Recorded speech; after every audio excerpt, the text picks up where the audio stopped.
nishe umwana wanjye kuva yavuka ntabwo nigeze mukunda kuko namubyaranye na nyina mu buryo butemewe. Nyina yaje gucumbika mu rugo iwacu nkiri umwana muto mfite hagati y'imyaka 18 na 17.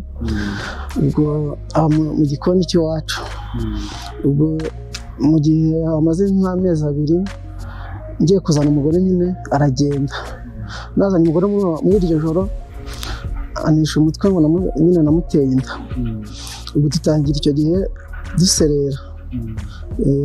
Ubwo birakomeza mu 2005 gutyo arandega. Ngeze mu bunzi tuye ko nubishika mukuru namuteye inda ngiye n'umwana wari umuntu kuko yarabyaye kabiri ahagera yarabyaye kabiri ngiye numvaga ari ibintu nakoze nta nabitekereza ntabwo nigeze numva mbishaka.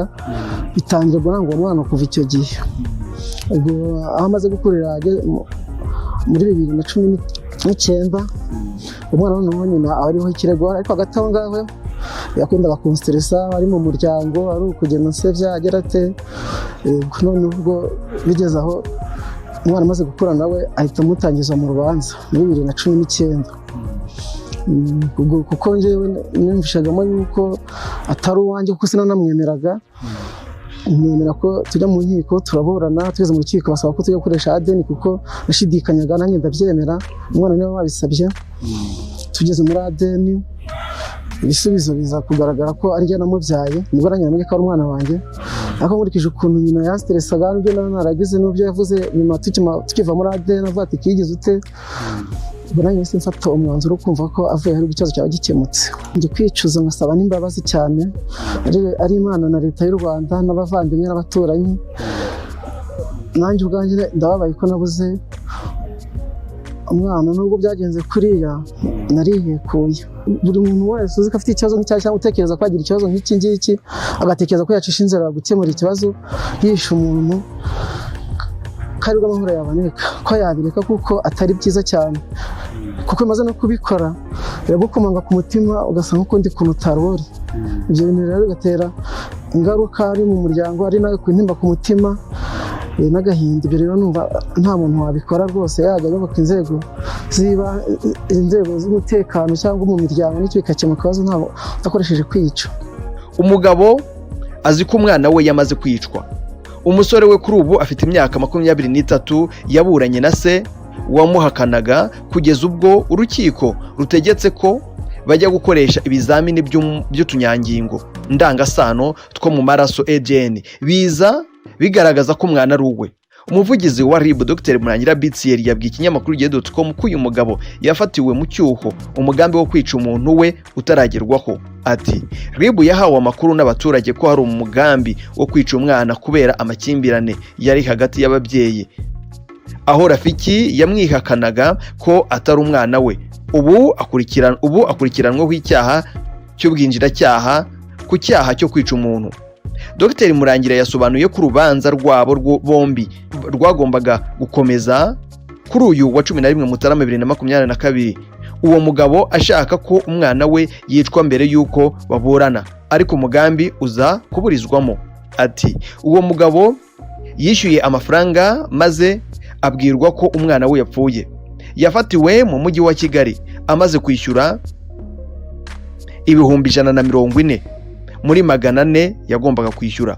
Ayo mafaranga yishyura abo bari bumvikanye kwica umwana we, hanyuma RIB iburizamo uwo mugambi mubisha w'ubwicanye.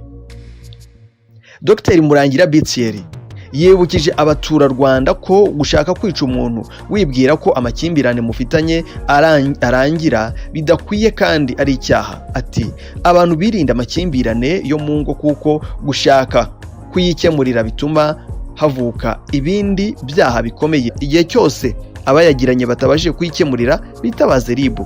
Abakekwaho ubufatanyacyaha mu mugambi w'ubwicanyi nabo RIB iracyabashakisha kugira ngo bashyikirizwe ubutabera. Indi nkuru ibabaje cyane tugezeho nonaha ni y'umuganga mu bitaro bya leta by'i Kigali ukurikiranyweho kwaka umurwayi ruswa. Ngaho namwe mutekereza aho ruswa igeze, aho bigeze aho umuganga yaka ruswa umurwayi. Urwego rw'igihugu rw'ubugenzacyaha RIB rwafunze umuganga ukora muri bimwe mu bitaro bya leta ukurikiranyweho icyaha cyo gusaba no kwakira indonke kugira ngo avure umurwayi n'icyo gukoresha ububasha ahabwa n'itegeko mu nyungu ze bwite. Uyu muganga w'imyaka 49 yatawe muri yombi ku wa 7 Mutarama 2022 ahita atangira gukorwaho iperereza.